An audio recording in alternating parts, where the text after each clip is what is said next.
YouTube? Welcome back to yet another video. Now today, I wanted to do something a little bit different, as you could tell by the title.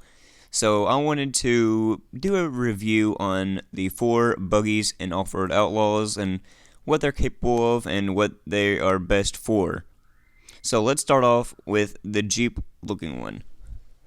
So this one is the best for vertical climbs. So anything really steep, this thing can climb it without a problem. Now if you're trying to do like a rock bouncing, this thing will not do good at rock bouncing. It does good for long distance runs and stuff. It can go pretty fast, but in a low gear with it locked, it will heat up really fast. So if you're doing a off-road trail, you want to have a shorter trail you're doing that is pretty steep, and this thing will do good for you. It's got several accessories you can put on it. So if I were to go to customize, and body, you've got running boards, you have the roll cage, the lights.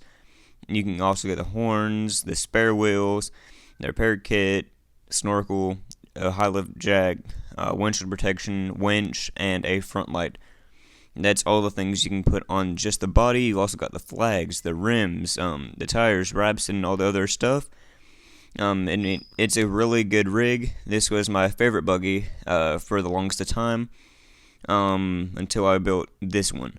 Now this one is good at a little bit of everything. It's kind of like an all-rounder. It's good at some rock bouncing, and it's good at some steeper rock climbs. Same with this one. I'm going to show you what all you can put on it. There's just not as much on this one. You've got the running board, some roof lights, horns, the spare wheels, and the repair pack. It still has some things to customize it, but not as much. So let's move on to the next one. Now this one, I'm still trying to figure out what it is the best at, but I found it to be fairly good at several rock climbs, but not really into the rock bouncing.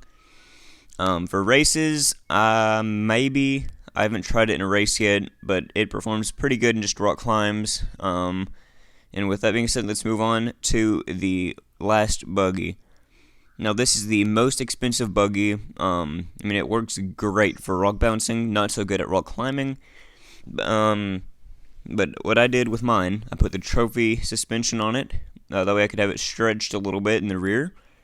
I didn't know if you guys had noticed that or not, but if you do put trophy type on it, it will make it a little bit longer.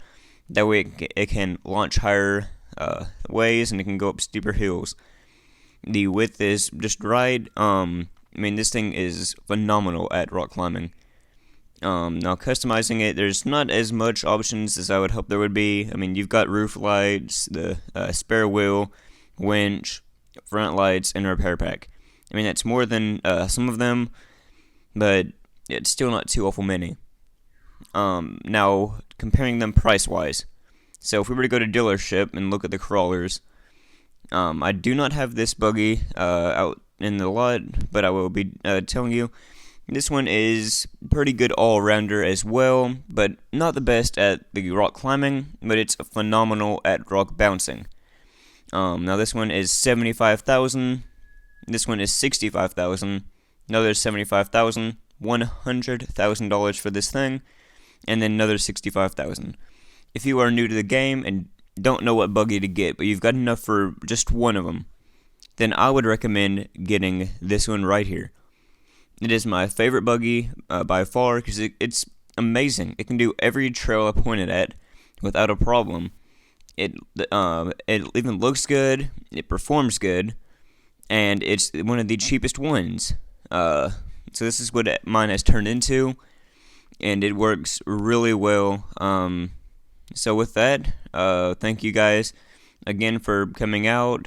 If you haven't already, please like and subscribe. It really helps the channel out, and it means a lot to me. And so I hope to see you guys in the next video.